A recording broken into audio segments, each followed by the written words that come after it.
Okay,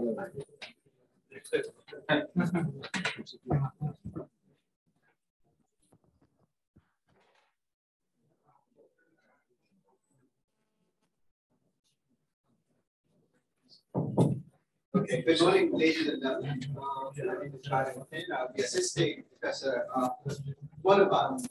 He is a professor, very respected one, from UM5, that is the University of Muhammad V in Morocco. So he will be the moderator for today's panel. And we have got a very elegant team of panelists today. So, Professor Bonaparte, the floor is yours. Okay, thank you, Manu.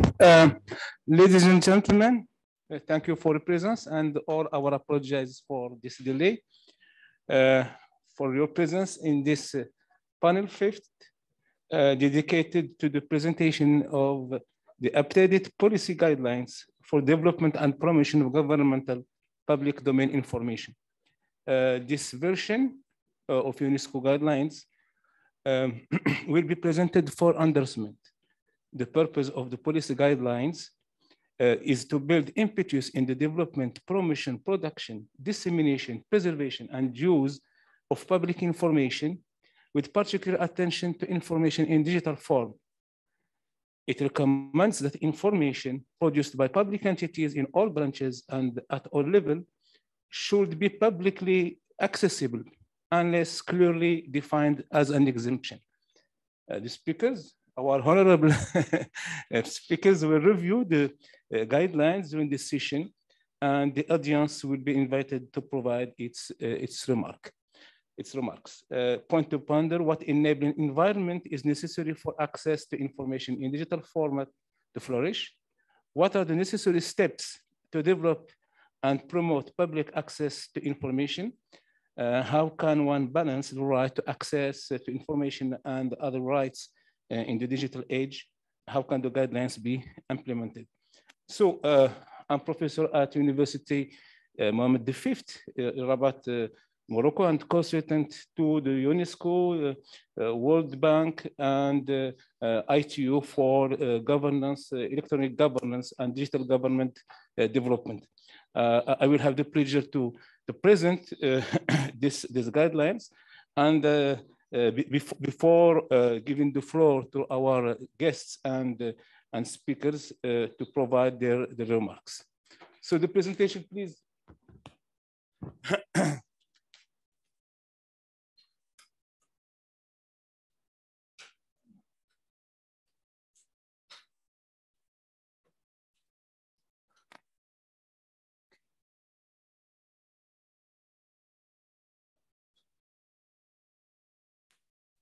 Presentation of the updated policy guidelines. So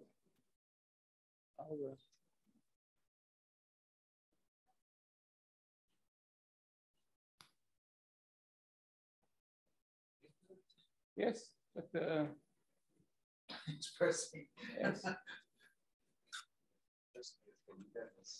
There you go. Okay.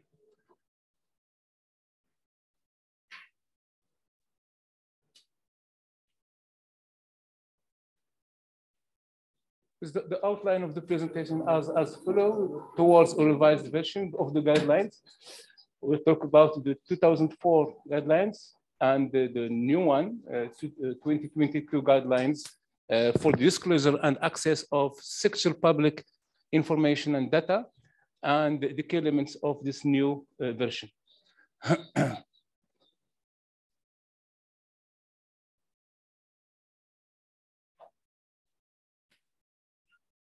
So as you know, 2004 guidelines had as objective to promote and develop governmental public domain information, GPDI, public data and official information produced and voluntarily made available without protection by governments or international organizations.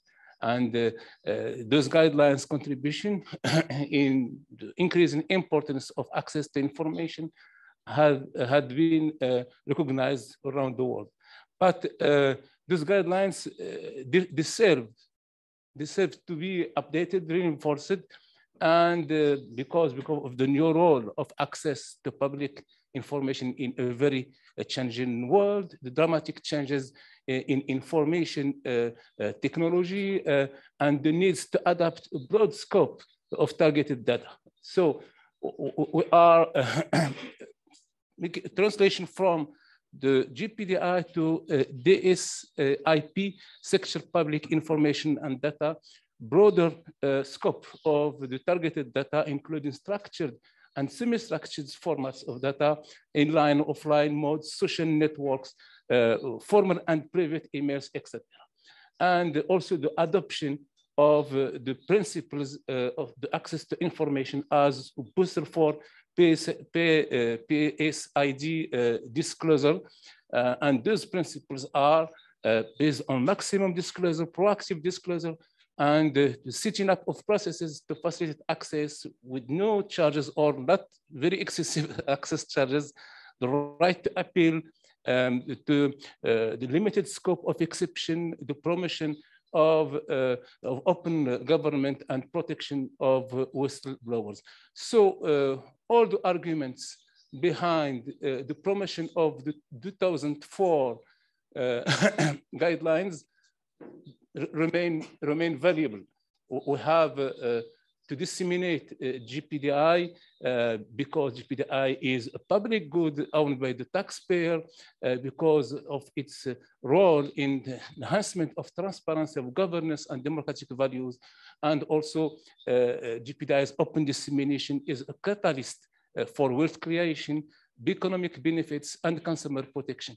But for the new version of these guidelines, we have another objective is to disclose in order to enhance citizens and civil societies organizations' capabilities to co-design, to co-produce in a collaboration way in order to apply open government and open data development principle as an enabler of transparency values, innovative public services, and economic growth.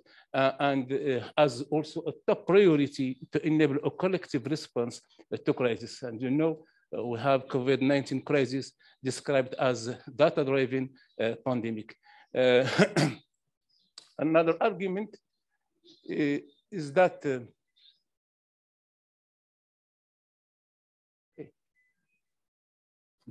I'm not pressing hard enough. That's the problem.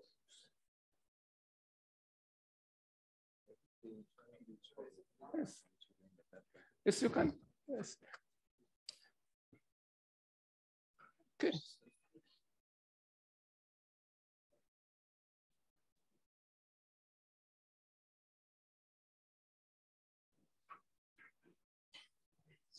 Yes.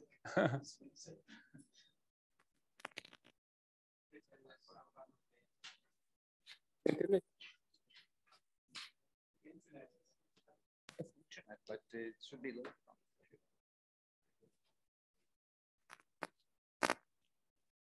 Yes.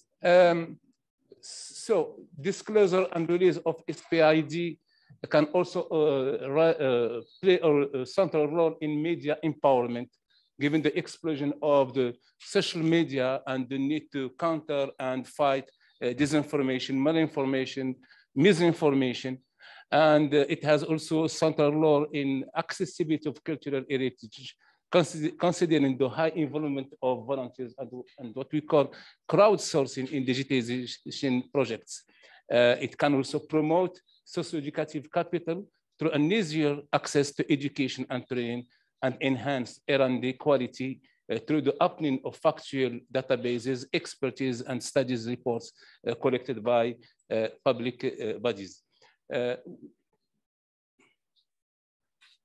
We can't talk about the new version without describing the impact of the technologies and the use of the newest digital technologies, or what we call also the disruptive technologies, mobile, big data, analytics, Internet of Things. And as consequence, the important expansions of this data of public information, and the emergence also of artificial intelligence with unprecedented data potential impact on democracy, on human rights, individual behavior, and thought, and forcing us to enhance regulations in order to mitigate risks to human rights and ensure equitable access to AI benefits. So there are the arguments behind the new version of those guidelines. So for the key elements, 2022 guidelines has objective to present a normative framework that all governments and public bodies should adopt or adapt for a broader, trustworthy, and inclusive disclosure and access. First of all, the reinforcement of right to information as a constitutional right, not countermanded by other laws, and the inclusion as a principle, inclusion of all groups with the most difficulties to access to information, women in difficult situation, elderly, fragile populations, illiterate persons, digital illiterate persons, persons with disabilities, all this kind of people. And Anjali will talk of this more than me. A broader PSID availability and openness framework, all the data, including all the data produced or processed by administration in national and local level through public funds and or in partnership with private sector, NGOs and or intergovernmental organization, and also the legal value and the authenticity of all formats holding public information should be recognized and integrated in order to facilitate interoperability and further information exchange between public governmental public information systems. We should also, government and public bodies should also provide necessary support to information requests and define and apply also clearly appeal process in case of failures to provide information. It should also set up of appropriate assessment tools and instruments to evaluate the progress made in the public information release and and disclosure. Legal right balance also should be ensured to unlock all the potential of public sector information and data by ensuring mutual consistency between right to information and data privacy legislation and cybercrime also laws, and also by supporting all proactive release disclosure strategies of public information being based on trust and greater citizens' confidence and participation. Copyright laws will not and cannot also prevent any legal reuse and interoperability possibilities of this information. And we have also to guarantee the transparency of algorithms used to process information requests. Transparency of those algorithms are really important in order to give this confidence to citizens and to process their request for information adequately. So institution capacities to oversee disclosure and access information should also be defined and enhanced, mainly the setting up of an oversight and appeals body for any request for disclosure of public information, and these bodies have to be empowered by necessary legitimacy and strong leadership to avoid any overcome of any kind. We have the reinforcement also of institutional capacities in terms of human resource, financial resource, and change management necessary to conduct public sector information and data disclosure policy. We have also to implement appropriate practices ensuring that those data sets will be findable, accessible, interoperable, and reusable. And also, as we are talking here of public information systems, so information system will have to implement appropriate practices to ensure IT governance. So there are the framework and the key elements of this updated policy guidelines, and it's all. Thank you. So as I said, I will give the floor for our guests, and I will begin by Mrs. Dorothy Gordon. Yes, she is participating online. No, I'm really sorry, but she is not online. She's not online? No, we've tried to contact her, but she doesn't respond. Yes, maybe keeping her some time at the end. We try to reach her if she can join later. Okay, we are waiting for her. And our guest now can have more minutes. So I will give the floor to Mr. Toby Mendel, who is chair of Freedom of Information ANET. We will introduce yourself and present your organization. The giveaway is yours, Mr. Toby Mendel, for 5-10 minutes, and I will interrupt sharply. Okay, good. Very good. If you permit me. I think it's you that's permitting me, no? Yeah, so I think people might remember me from yesterday. I run the Center for Law and Democracy. It's a human rights organization based in Canada that focus a lot on access to information. So, you know, I think that my purpose here is to make some comments with the view to improve the document, which means that most of my comments will be of a critical nature, because that's the way that we improve. I can spend the whole time talking about the good parts, but that will not lead to the positive change. But I will like to start with some positive comments, just, you know, to be appropriate. And just to put it in a little bit of context, last year on this same day, again, the UNESCO event was fully virtual at that time. And I was on the same panel in that event, but then we didn't have the new draft of the 2022, and we were just commenting on the 2004. So it's great that we're moving forward with the new draft.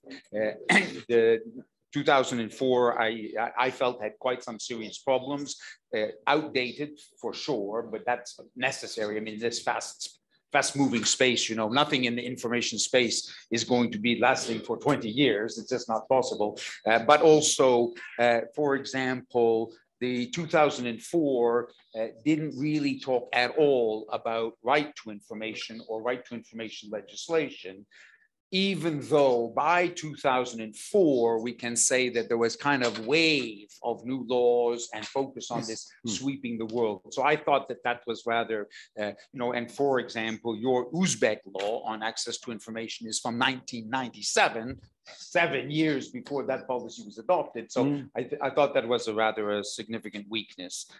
And of course, you know, you have entirely addressed that and strong focus on that, and that's very important.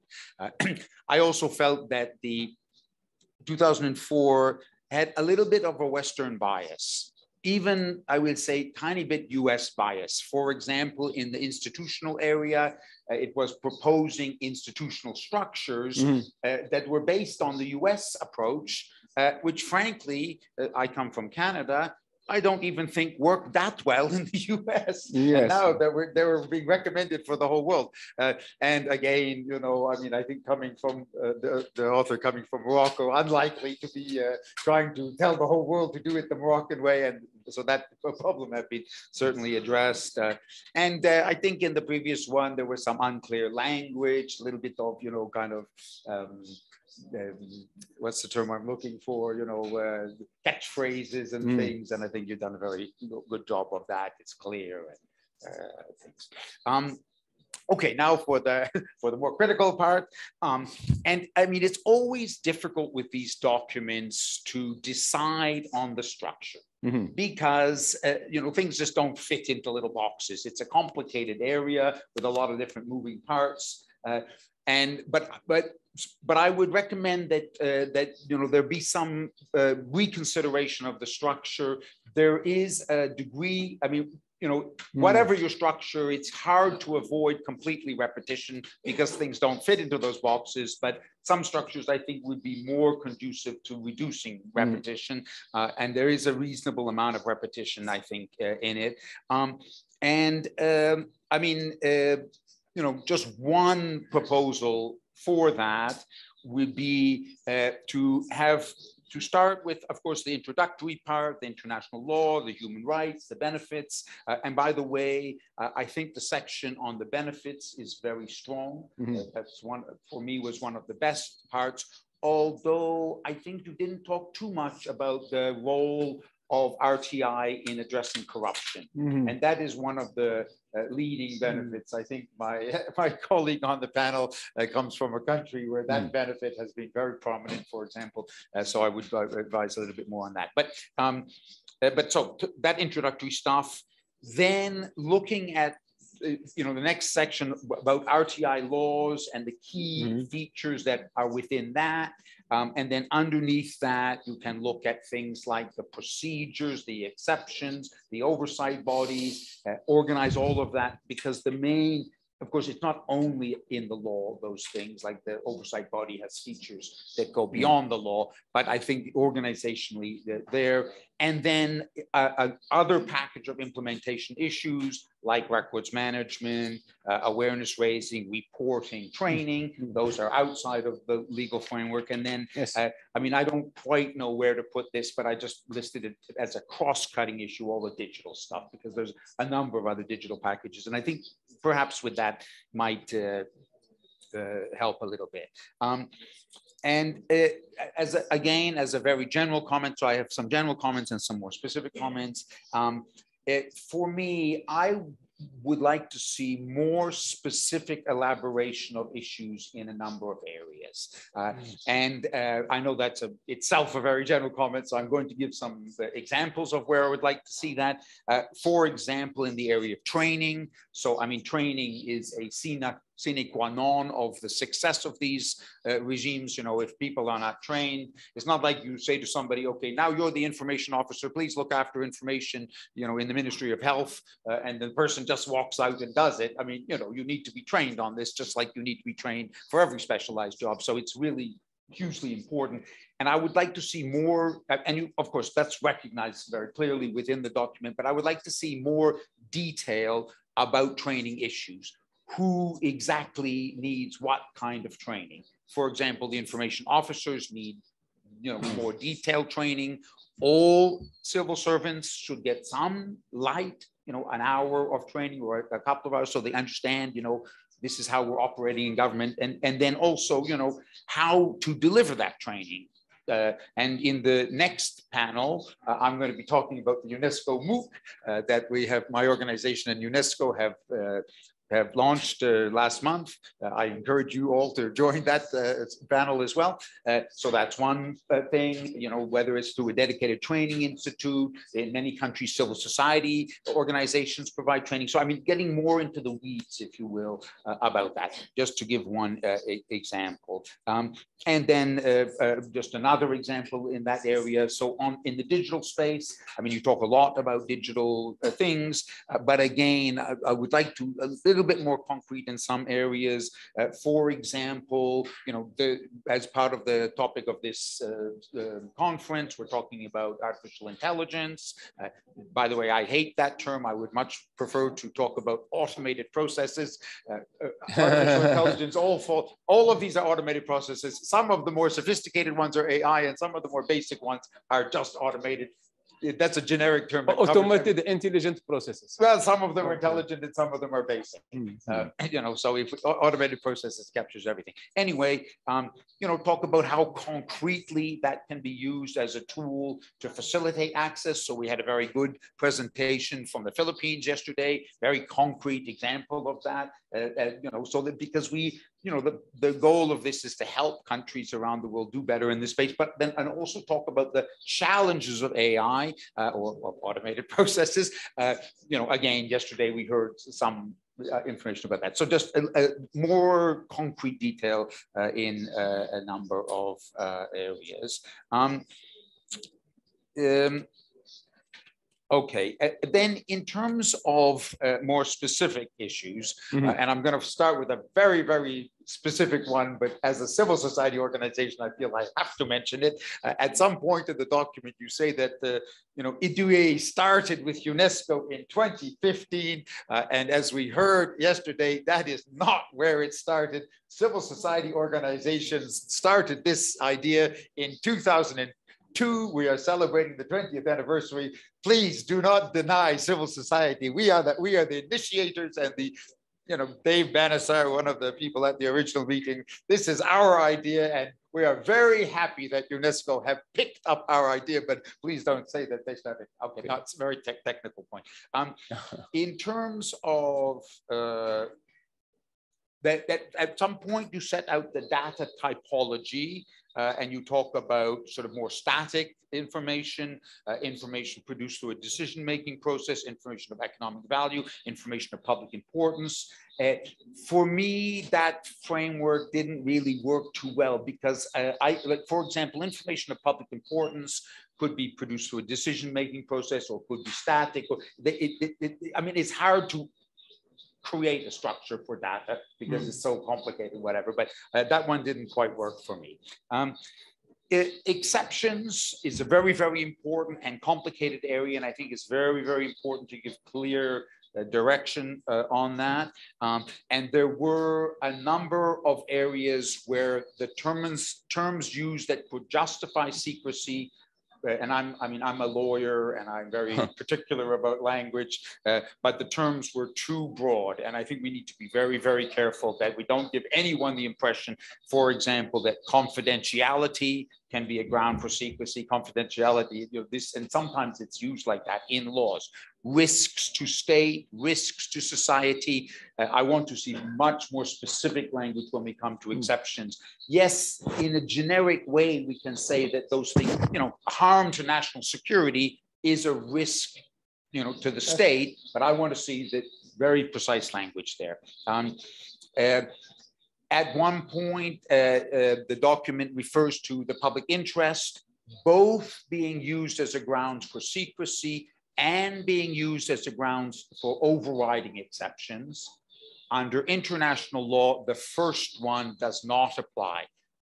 Public interest grounds for secrecy is a vague approach. If you allow governments to keep information secret on public interest, generally on public interest grounds, they will be using that to keep everything secret. And I'm aware that probably a lot of people in the audience are officials, and I'm not being rude about you, but it's just human nature, you know, when you want to keep something secret. So I think we need to be clear. The public interest is an override to the exceptions, but in favor of openness, but never as a ground for secrecy.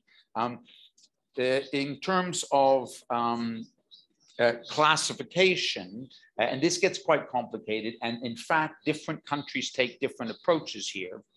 But the better approach, so classification is an assessment that an official puts on a document.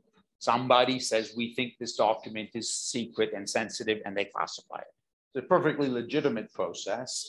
But when a request for information comes in, the fact that some official at some point classified it should never mean that the document is secret. For secrecy, you need to look to the law and the exceptions in the law as of the point that request is made. It's a little bit complicated point, and I myself used to work for the government of Canada. We used to classify everything, and in Canada, classification is irrelevant in face of a request for information. It's not that way in the US, by the way. They have a different system in Mexico and in several countries. But for me, the idea that unofficial putting a stamp on a document can actually make that document secret, it's absolutely contrary to the idea of the right to information as a human right. The document can be secret if releasing the document would harm national security, not because an official 5 years ago thought that, but because today an objective assessment will see that. So I think we need to look a little bit at that. And I think, again, in terms of elaboration, so the document recognizes the public interest override. I think it would be interesting to explore a little bit more what that means. It's a bit, what is the public interest, how exactly it works, because I think people need guidance in that area. In terms of oversight, another very large and important area, at one point, the document sort of promotes the idea of ombudsmen as oversight bodies. And we have here a colleague from Pakistan, who's the information commissioner from Pakistan, Zahid, who spoke yesterday. And in Pakistan, they used to have the ombud system. Mm-hmm. And they got rid of it and replaced it with the information commissioner system because the ombudsman system was simply not working. I hope that Saeed will support me on that. And they, you know, having it, in my experience, having a dedicated information commissioner is very much a better approach. And by the way, I will strongly recommend, I believe and I hope that Uzbekistan is reviewing its legislation on access to information because you have improved your practice very significantly. Now it's time to improve the legislation, and you should really put into your legislation an information commissioner. I know you have a human rights ombudsman and a children's ombudsman and a business ombudsman, but you need a dedicated access to information commission. And I think that the commissions, broadly speaking, have two types of roles. And that idea is in the document, but I think could be further clarified. One role is deciding on complaints. So the citizen makes a request, is not satisfied with the response, and appeal to the commission as a kind of, you know, quasi-judicial decision maker. That's one role. And the other role, which is less defined, is a package of promotional measures, public awareness raising, training, support to public bodies, how to do this job, and things like that. And I think just clarifying that could be a little bit more, could be a little bit useful. And just to wrap up fairly quickly, yeah, I mean, I think this, I have a couple of other smaller points, but I think in the interest of time, I'll stop with that. Yes. But just to say at the end, I mean, I think, you know, although I've mentioned a number of areas where I see room for improvement, but I mean, you know, it's a very strong document. It's certainly a very significant improvement over the 2004. So that's already a good start. And, you know, let's keep making it better. Okay, thank you, Toby, for this, for all those remarks.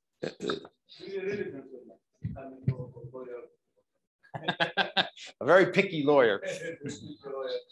But the chance was also to draft 30 pages. Yeah, of course. Always easy to ask for more. And we know guidelines as strong recommendations and show the way. Excuse me, sir, can you open your microphone, please, because we can't hear you. Okay, so I will read the that's love for the maths and give the floor to Anjali,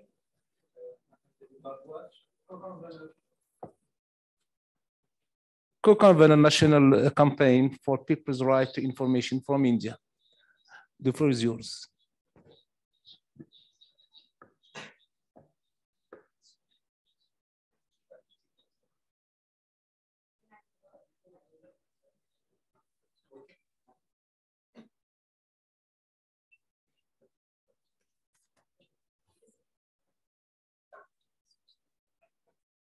Hello.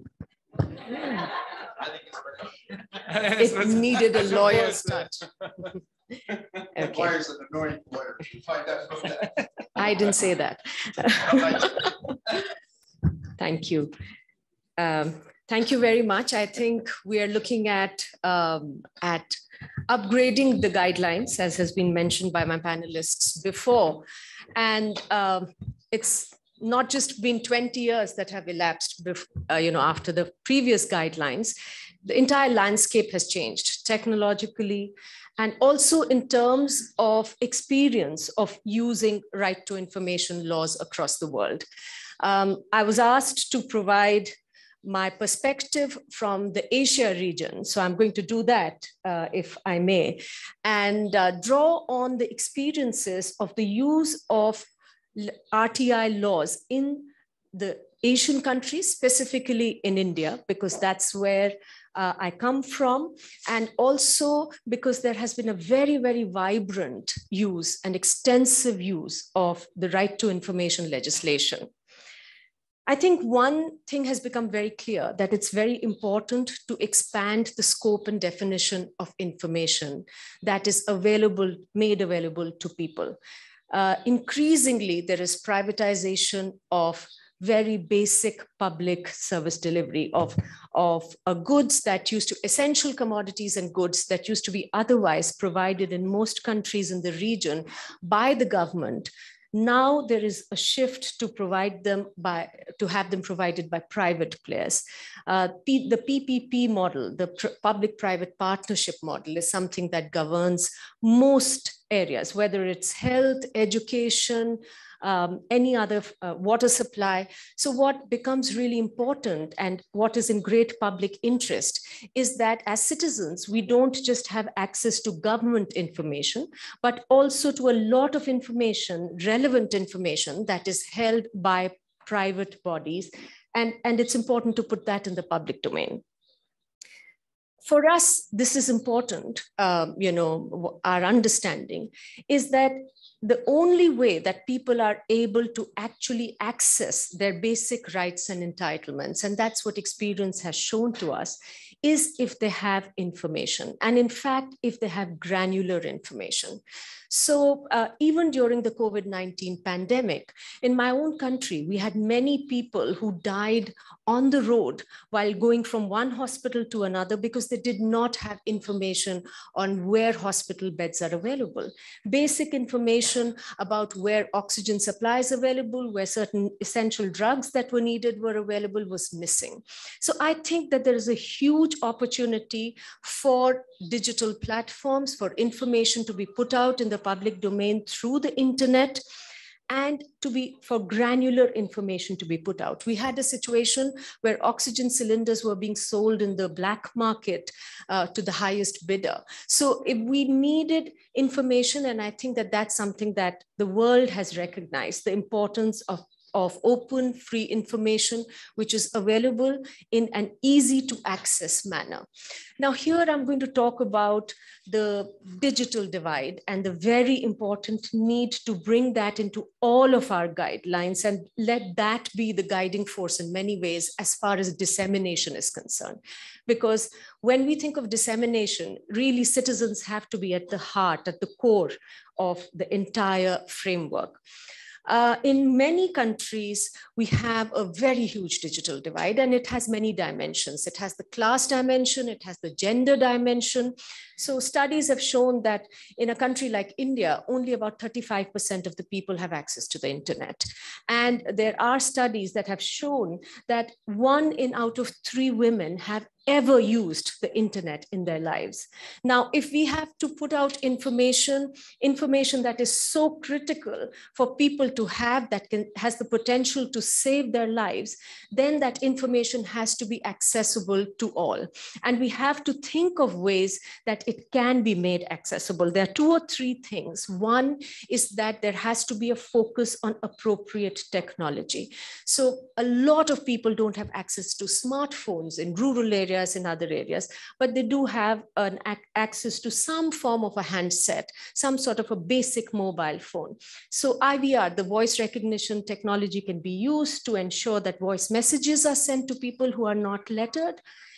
We need to have systems by which SMSs can be sent on basic handsets, and also display boards can be used so that real-time data can be constantly updated. One system that we found very useful is to have decentralized, localized information facilitation centers, where there is actively somebody sitting and ensuring that somebody who doesn't have access to a computer or the internet can actually be helped to access the information from those devices which they don't have access to. It's very important while thinking of these data sets and when we put them out that they be searchable, they should not be behind paywalls to make them accessible. And they should be, whatever information is put out must be in easy to understand local languages. It cannot be technical. I mean, I remember after a very long struggle, people managed to get the Information Commission in India to order that all public works that are done, information about them should be put out in the public domain. And yes, it was. It was in the internet, it was everywhere. But when we started looking at the information, we understood nothing, because a lot of the works had P/L of CCR. Now, that makes no sense to anybody, even a very educated person. So we had to actually seek help from an engineer to realize that P/L is providing and laying, and CCR is cement concrete roads. Now, I mean, if this imagination is not there while creating data sets, while digitizing information and putting it in the public domain, it really makes no sense for people. The other issue, and I think that that's very important when we are seeing democracy deficit across the world growing, is the problem of internet shutdowns. I mean, at the drop of a hat, governments shut down internet access when it's not convenient. And that, I think, is a huge problem, because you put everything on the net, you say that we have gone digital, it's e-governance, and then when people might need it the most, those internet shutdowns are put in place. So unless we think about having access to the internet in some senses also as a right, we can't really think of shifting at least to purely these systems. I'm going to say that artificial intelligence and some of these frameworks are very important. They have tremendous potential, but they need to be deployed with utmost care, because they should not lead ultimately to disempowering those very people that we want to empower. I'll again share an example. In Delhi, we have a large number of people who are dependent on the government for their subsidized food grains, for their ration supplies.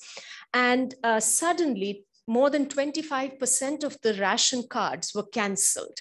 And when we tried to find out why, we were told that there was a new technology which was based on biometric authentication that had been put in place, because of which people were not able to get their rations for 3 months.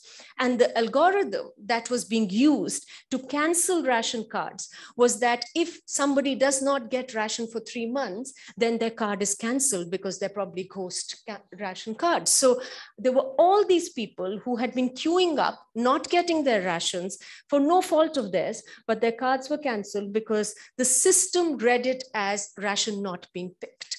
Now, I think there has to be great emphasis, even in our guidelines, that there has to be transparency in the process of making these algorithms. There has to be space for public consultation. Otherwise, we're going to end up in a huge problem.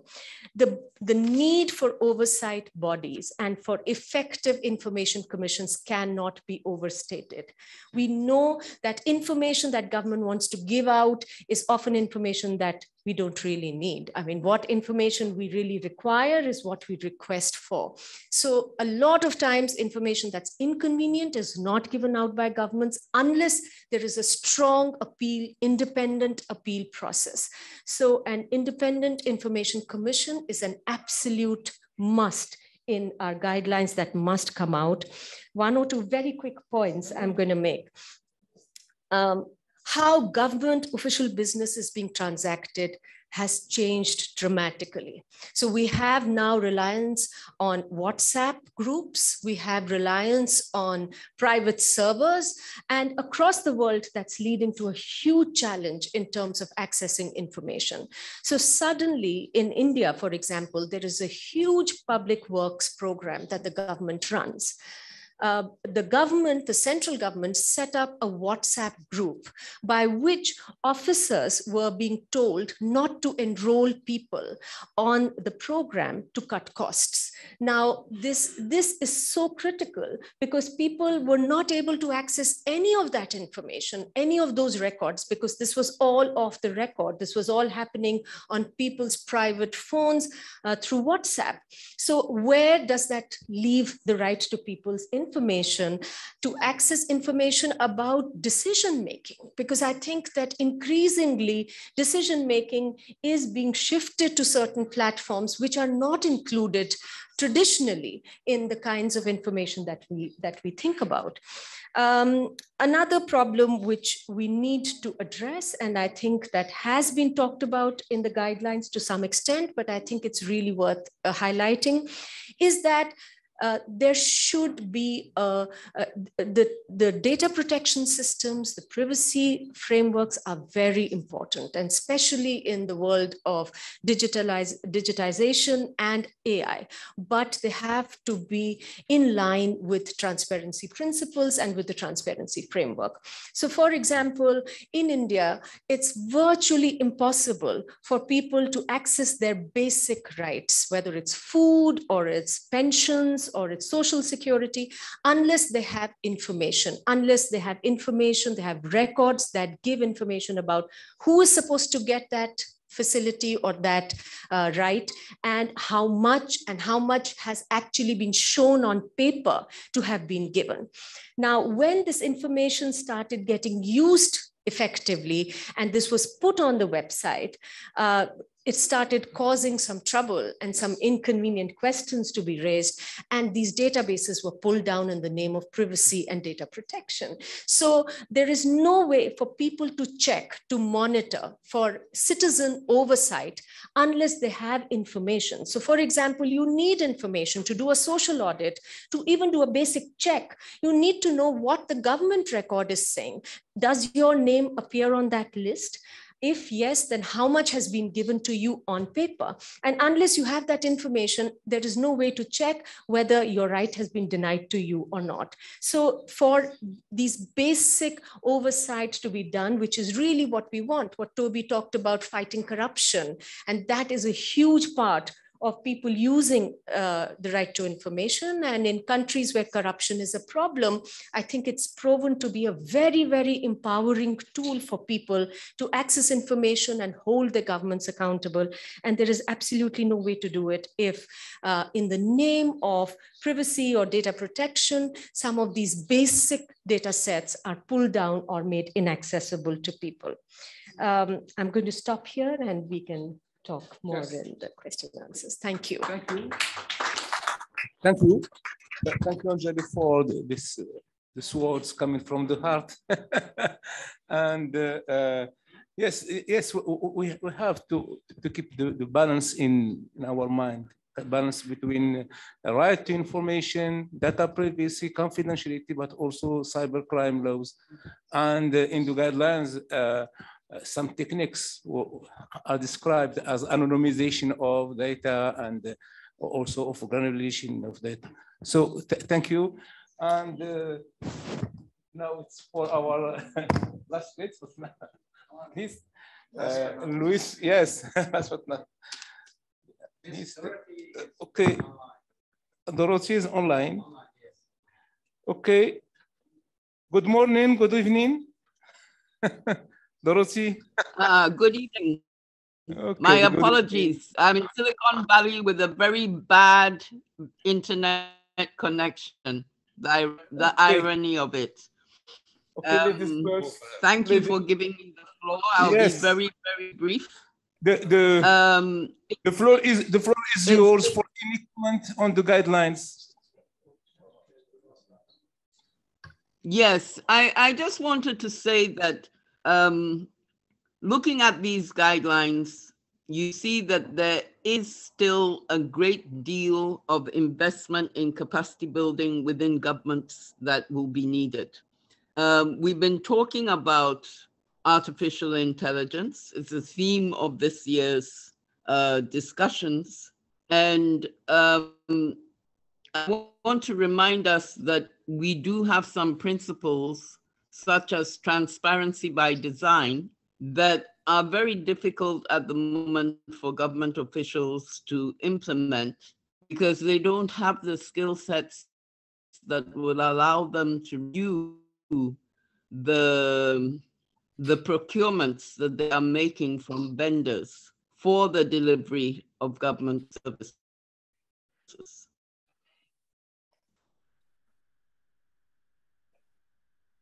And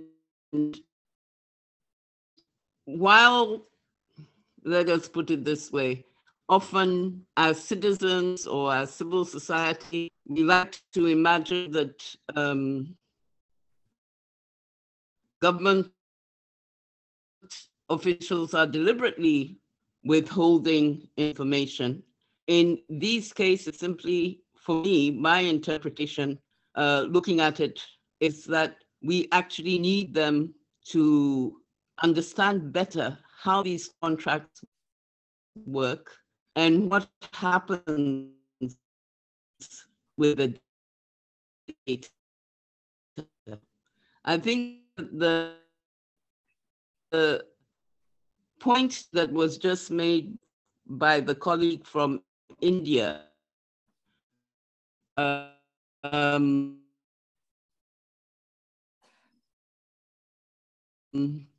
regarding the use Dorothy, of content which can't be tracked. there are a lot of interruptions. Problem of connection, I think. We lost her at this moment.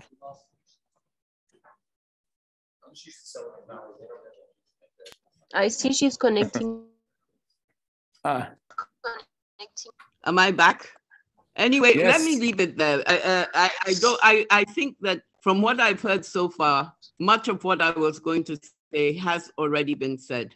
But I really want us to just keep in mind this idea of transparency by design, especially when it relates to the use of artificial intelligence in any of the e-government offerings. And some clearer guidelines also in terms of how to procure those private contracts that are going to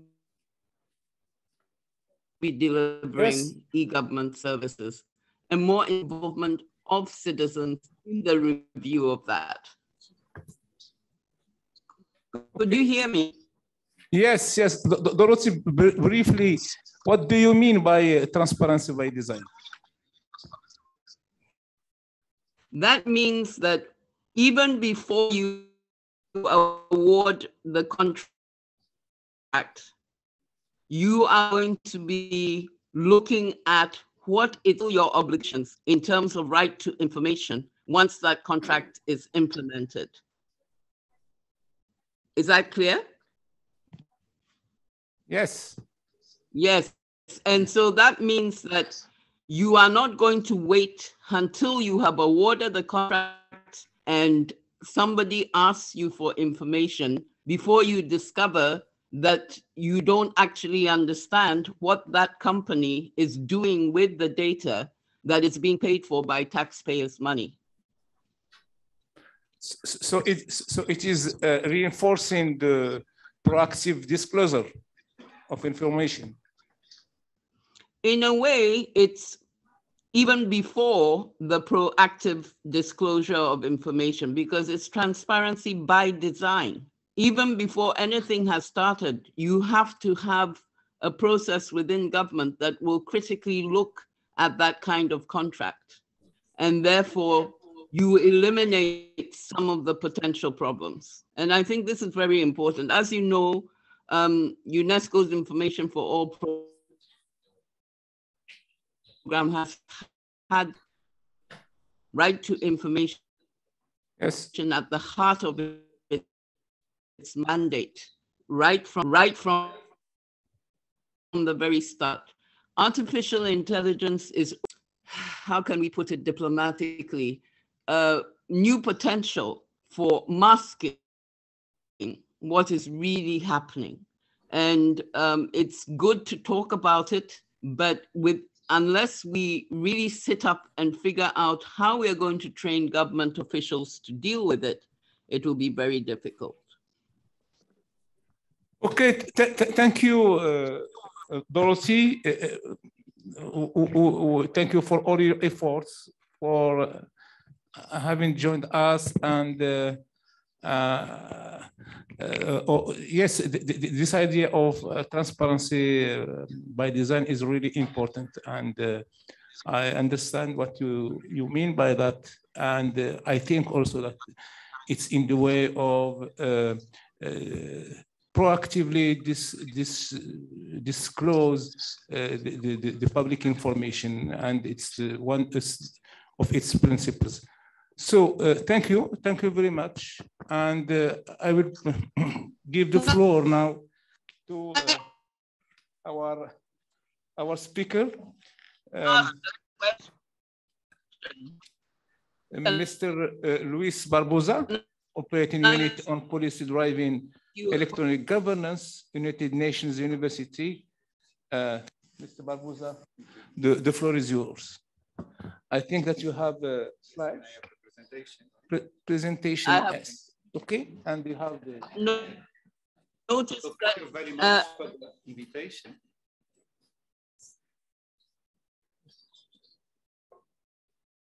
I have noticed that no one is talking.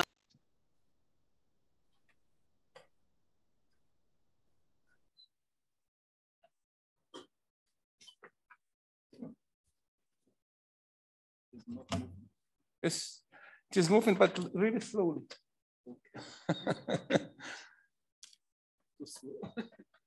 Okay. Okay, thank you very much for the invitation. Oh, no, it's too quick. Oh dear.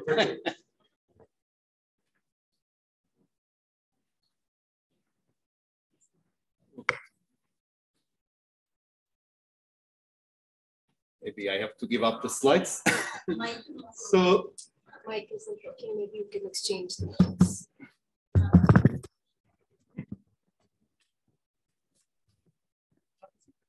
yes, no? Okay, thank you very much for the invitation. The answer is yes, but would you mind to repeat the question? Maybe some of you, at least the older ones from my own generation, can remember this from Woody Allen movies from the early 80s.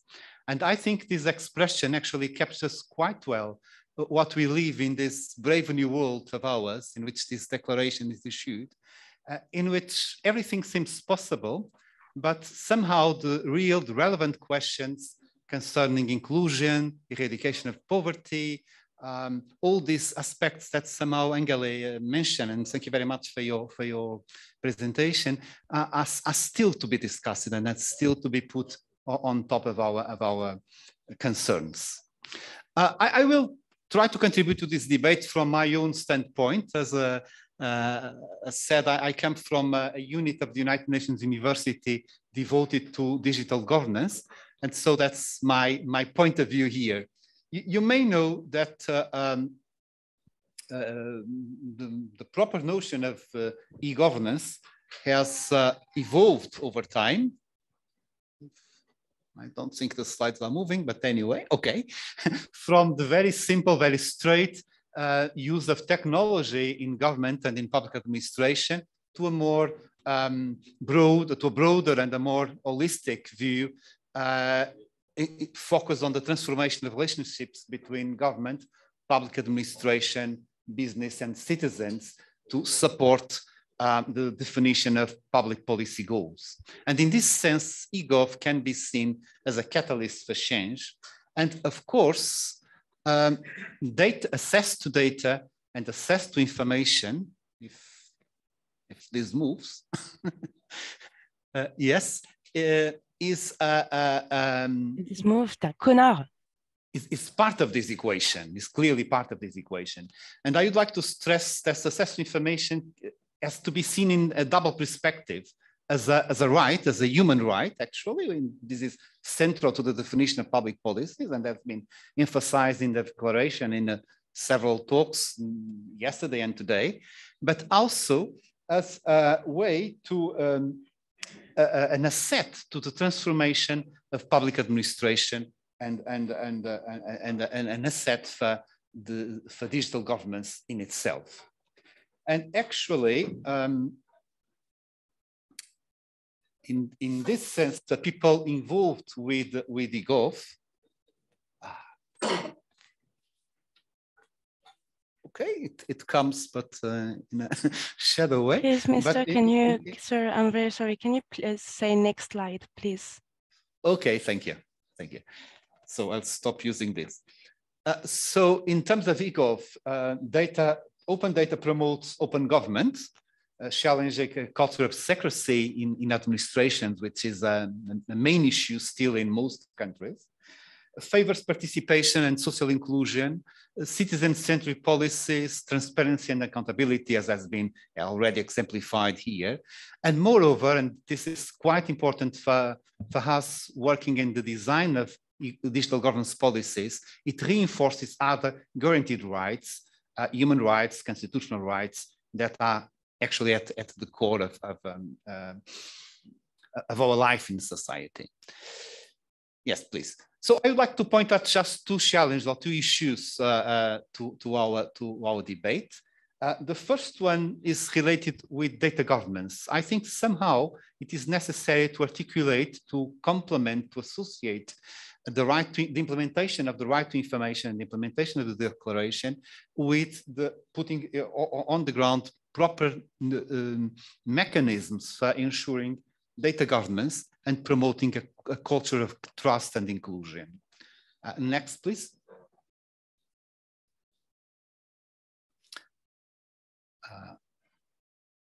Okay, data governance means actually the ability to exercise control over the quality of data and to ensure compliance with relevant legal and ethical requirements.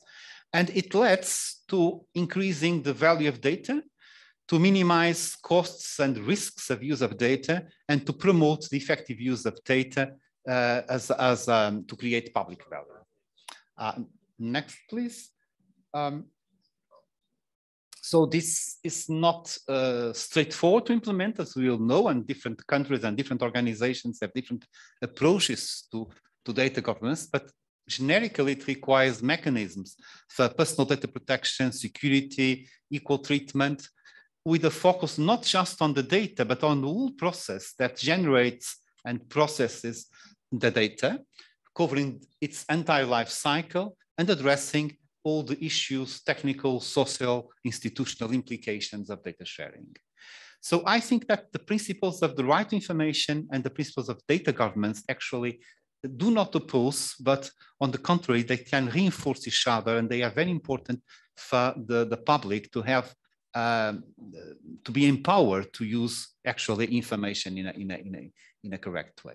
The second challenge, or the second issue that I would like to raise has to do with being proactive. And this is actually something that is stressed in the declaration. Next slide, please. Is stressed in the declaration, as you may recall.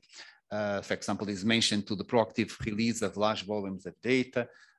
But on the other hand, I think being proactive also means to extend the scope, to extend the domain of data. Next, please. And I would like to make my last comment on this, because you know, for people working, I had some previous experience on open science debate, and at some point in the 90s, we started making public our papers and the scientific publications, and this was something of a fight with some publishers. But then later on, we began publishing the data sets. But now, I think another challenge is on making the software code really open, okay? Because this is both an object and an outcome and a tool of research. And a lot of knowledge that has been collected by our societies and at different levels is actually embodied in software. Mention to open algorithms and the problems algorithms has already been made, and Angeli make a very interesting example of this. Actually, we all talk about the explainability of algorithms of AI and the availability of these algorithms. But I think we also need to go a little bit further than that, because if you publish an algorithm, you need some technical support to understand it. And as it happens in other domains of our experience, what I think we need is to enforce that every piece of software used critically in application that has to do with citizenship have to be accompanied by a specification of the intended behavior, a specification in a formal sense of the word, in a legal and even mathematical, if I can say so, sense of the word, meaning by that this specification can be checked against the code and citizens can be guaranteed to have a proof that this code actually does what is intended to do. This issue of extending data to software code has been registered in some declarations and some programs. For example, I'm recalling the recent French program for open science, but it's really an issue that there is also a foundation, the Software Heritage, that is archiving in a non-profit, global, accessible way all software produced in the public sector. But I think this is really an issue for the future. Next, please. Yeah, this is basically what I was saying. And finally, then the last one, just to wrap up, if you can put it in the next. So just to wrap up, stressing the right of information as a set to e-gov policies, and these two challenges, articulating these with data governments and be proactive in extending the domain of what we actually mean by information to be made public available. Thank you. Thank you. Thank you, Luis. Thank you for this presentation. And proactive disclosure is a principle of these guidelines. And all the comments will be gathered, collected, and will be used also to reinforce, to enhance the current version of those guidelines. So before concluding, are there any questions, comments from the audience? Hello? Yes, Sergey, please.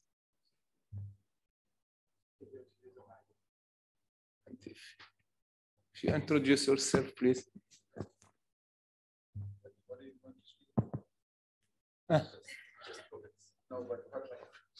Language, English. Thank you very much, dear colleagues, for the presentation of public access policies. And it's very important in Kazakhstan because our countries somehow compete with each other, Uzbekistan, Kazakhstan, Kyrgyzstan, Tajikistan, to deliver better services from one side. From other side, public interests is I agree with Toby about the problems of the public interest issue, because it's not incorporated in the legislation in Kazakhstan, not incorporated in legislation in Kyrgyzstan, as well as in Uzbek legislation. It's a problem from one side. From other side, we can see the advantage because of existence of the access to information legislation itself in 4 countries of Central Asia. And of course, the diversity of media and the problem of the absence in some countries like Kazakhstan, Uzbekistan, and Tajikistan, public service broadcasting, community media, but existence in Kyrgyzstan. I mean, the level of implementation, the policies, is so different. You cannot compare the countries directly.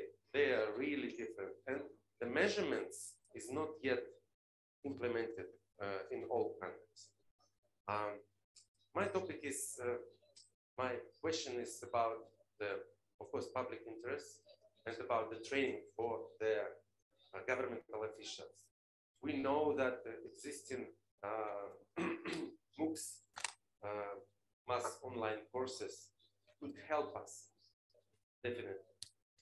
From other side, we need face-to-face training and probably face-to-face meeting with the governmental officials as well as civil society organizations who play a crucial role to promote public access to information. And the topic of public access is still debatable. I would like to just, put my hand to clap, to applaud for your work, and thank you very much for these efforts. We need further develop and go deeper into details about these public policies, and probably we're gonna do that as I did in 2004 in Kazakhstan, and it was a surprise. How come UNESCO is doing public policy on access to information? Surprise. Yes, we do, and we're gonna use the document. And thank you very much for the efforts, Mr. Banu and the team. Okay. Thank you, Sergey. Are there any comments? Other comments? Lady.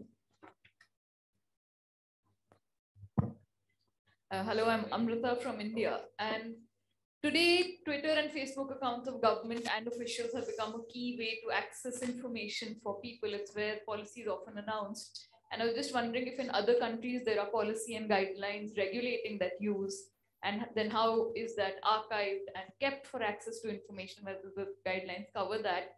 In India, when the Prime Minister changed, they deleted all the previous tweets, even though that had very important public policy implications and views of the government. So just wondering, and also personal accounts of officials are very often used to announce policy, especially at the time of COVID. Twitter and Facebook became one of the key ways of learning what the government was doing. So it's just wondering if there are guidelines and if these guidelines try to address these new forms of. Okay. Thank you. Question, comment? Thank you. This is Hamza Khan, Pakistan. I really like the idea about going a bit deeper into the artificial intelligence platforms. And you talked about that there must be a little bit of specifications attached to them. Could we just have a little bit of comment on that as to what the specifications that you mean? Are they ethical based? Are they traditional based? So that we can relate some aspects to the artificial intelligence platforms, which might sort of give us a little bit of purview for them in what's to come. Thank you. Perhaps, like if you allow. No. Chair. No, I have got one question. I saw it. Yes. No, we have another. Oh, yeah. We've got another one. Sorry about that. Thank you very much. I wanted to ask whether the guidelines address the issue of information accessibility with regard to special needs of persons with different disabilities, because their special needs are characterized by the nature of their disabilities. So, and whether these accessibility guidelines talk about the web content accessibility guidelines and how these should be incorporated when we are ensuring proactive disclosure of information.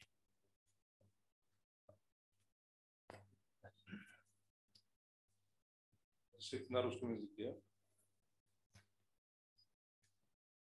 Я бы хотел поблагодарить всех организаторов. Я не представился, извините. Это агентство по развитию медико-социальных услуг. Меня зовут Александр Садыков. Мы работаем с уважаемым господином Зафит Абдулла, потому что он является лицом с инвалидностью. И, конечно, нас очень радует, что в рамках данной конференции все это происходит у нас в городе Ташкенте.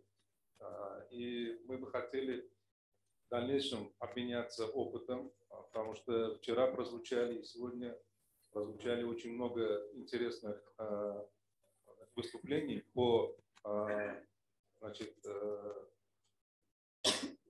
по тематике доступности информации. И мы бы хотели акцентировать внимание именно доступ к информации именно для лиц с инвалидностью. То есть лица с инвалидностью, конечно, на сегодняшний день, как всем нам известно, у нас имеют очень ограниченный доступ к информации. Это разные лица с инвалидностью с различными заболеваниями. Поэтому нам был бы очень полезен опыт наших зарубежных коллег. И в дальнейшем мы очень надеемся на тесное сотрудничество для того, чтобы ускорить процесс, значит, наших, значит, лиц с ограниченными возможностями к информации, которая необходима для полноценной деятельности данной категории граждан. Также я бы хотел напомнить, что в прошлом году была ратифицирована Конвенция по защите прав лиц с инвалидностью. И для того, чтобы, значит, применять, значит, в деле и для исполнения данных требований Конвенции, конечно, нам предстоит создать очень много, значит, сделать очень многое. И таким образом, я думаю, что нам удастся в дальнейшем претворять в жизнь все и защитить права лиц с инвалидностью и в дальнейшем добиться тех успехов, которые уже добились, например, как уже нам известно, как в Пакистане. Вчера господин Зафит Абдуллах сообщил, значит, в Индии, в других развитых странах. Спасибо. Can I now ask my question? Yes, yes. Command or question? Right. I just wanted to ask a couple of questions, and there were a couple of various audience, and I basically wanted to fill that in. Primarily because we are updating the previous guideline. And I'm just wondering, if there is a piece of information that is available that kind of, like measures to what extent the previous guideline was used, so that this can be utilized as a basis to see whether the current guideline that we are preparing or tabling will also be used in the days to come. That's one thing, because there are too many guidelines, and sometimes these guidelines simply collect dust somewhere, or stays in archive and nobody utilizes. That's my first question. The other one is sensitive to answer, some of the questions that the panelists from UNU have made. We have got a software heritage program, and some of the things that you have noted already archives it. So there is already a digital archive project where we are doing everything that you have just recommended in the first one. And then you may be knowing that UNESCO has been a vanguard in coming out with an open access policy, an open solution policy. This next panel, which is panel 6, will primarily talk about some of the things that you have. Thank you very much. If you can respond to the first question. Yes. Okay. Yes, thank you for the question. Yeah, what I mean, I mean two things. First is that code is part of the information. People request or should be able to request access to code directly. But in itself, it will not be very helpful if you have to go through a chunk of code concerning the algorithms that actually are deciding about your life. So I think what we need is to associate to this code a concrete specification. And by this, I mean some logical text that can be automatically checked, but also manually checked. on that. I give you an example. In my own country, in Portugal, this application for tracing COVID patients has generated a lot of debate. And one of the important things was to guarantee, and this was guaranteed by the government, that no part of the code would violate the anonymous way of exposing your own location. But this was not done by a statement. It was done by a program in an expert system that actually will run the logical specification of the program and provide a guarantee by an independent body that it behaves as intended. So this is a whole, you know, in informatics in general, this idea of being sure that software does what it's supposed to do is a bit shaky, because when you buy a software product, you don't get a guarantee, but a disclaimer. If you die because of that, it's not our fault. Okay, we are somehow have to contradict this, and in particular when code is used for in public administration and for citizens' sake. Yeah, thank you.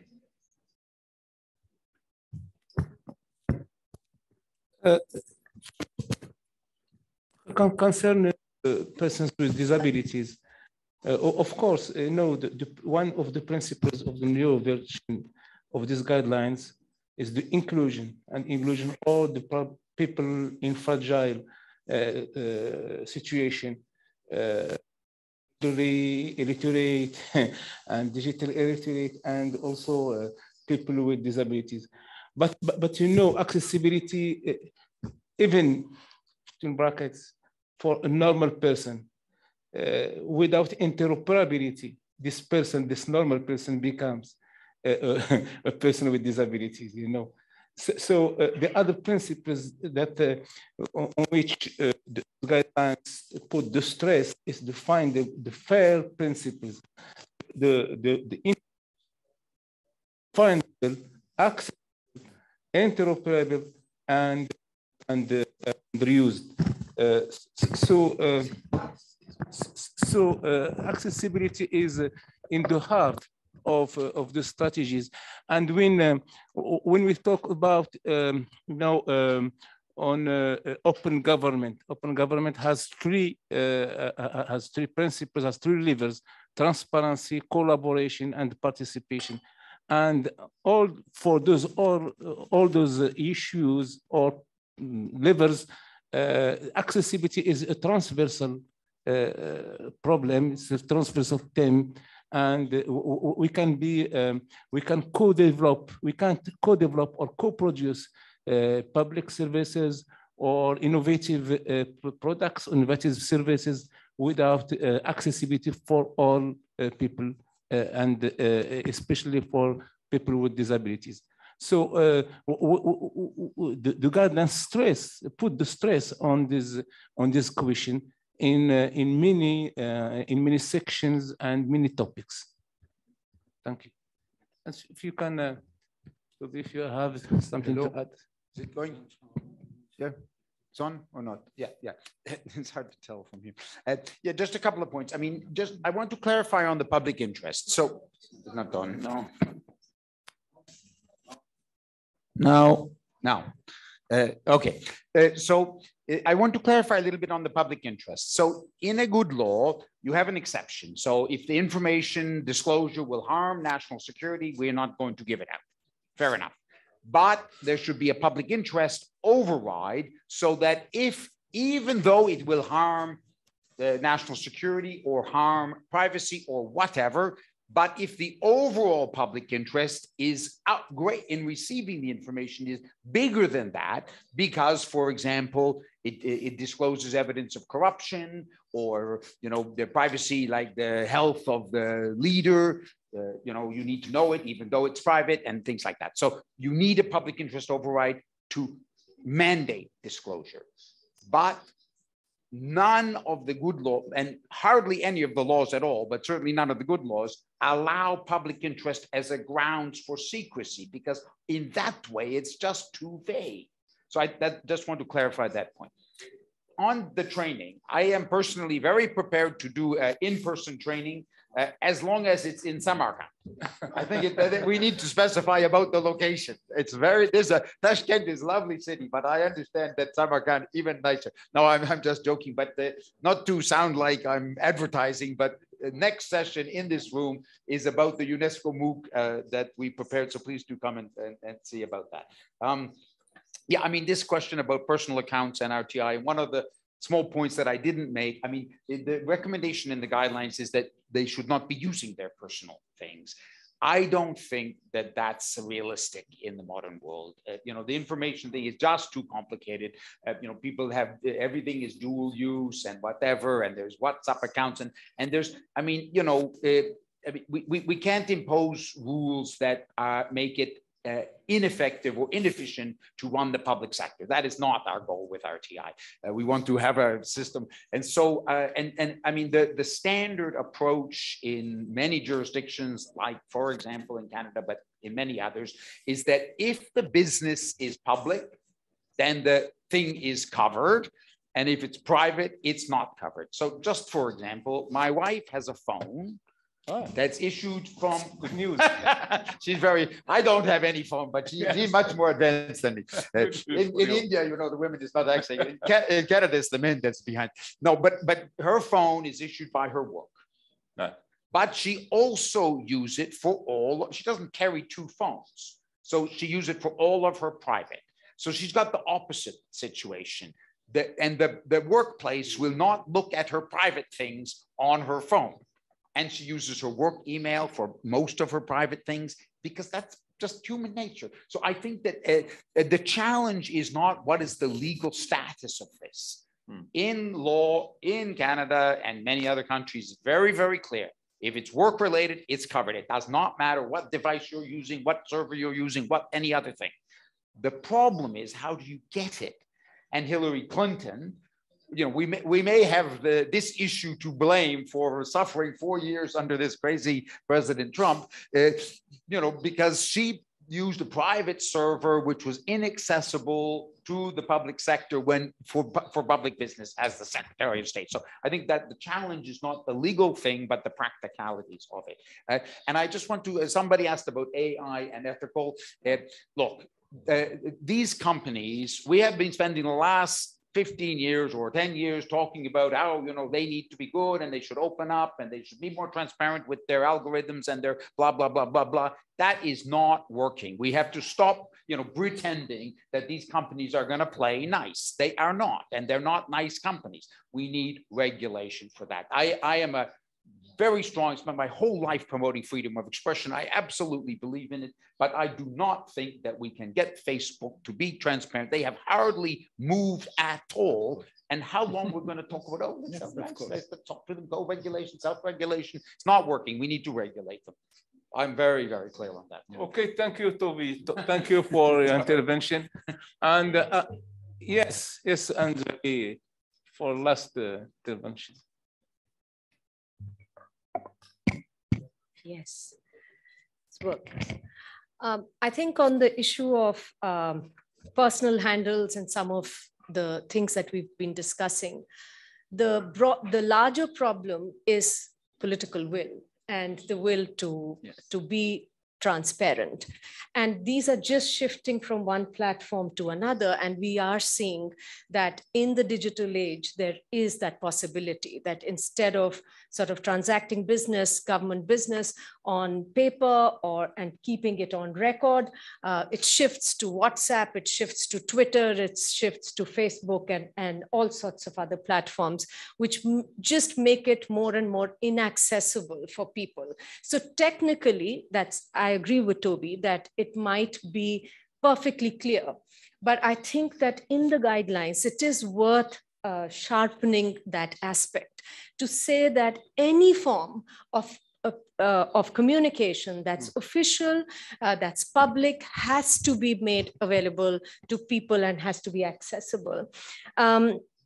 on the issue of avoidance, I think one other issue which I just wanted to add in the guidelines, which we could focus on, is how through other instruments and laws, the basic transparency regime is being attacked. So in India, for example, we've got several legislations after the RTI law, which clearly just say this doesn't get covered under the RTI Act. Now, I mean, because those are later legislations and with clear sort of provisions, it just means that despite having a very strong law, the framework, the basic transparency framework is compromised. So I think, again, the need to make sure that the overall framework, the policy framework for transparency, and within which the guidelines lie and the laws, country laws lie, has to say that there has to be consistency, that they have to be consistent with people's right to information. We have electoral bonds now through which millions of dollars are given to political parties without people having the right to know who's giving the money, how much, and to which party. And this has come after the right to information law and people insisting that political parties be made public authorities under the RTI Act. Similarly, there are other laws in which there are very clear provisions that the RTI Act will not apply. So I think that's worth highlighting because that's something we've seen and learned over the last 15 years as how the pushback is coming. And finally, I think to the question of how do we make these guidelines really relevant? I've been discussing this with friends in UNESCO as well.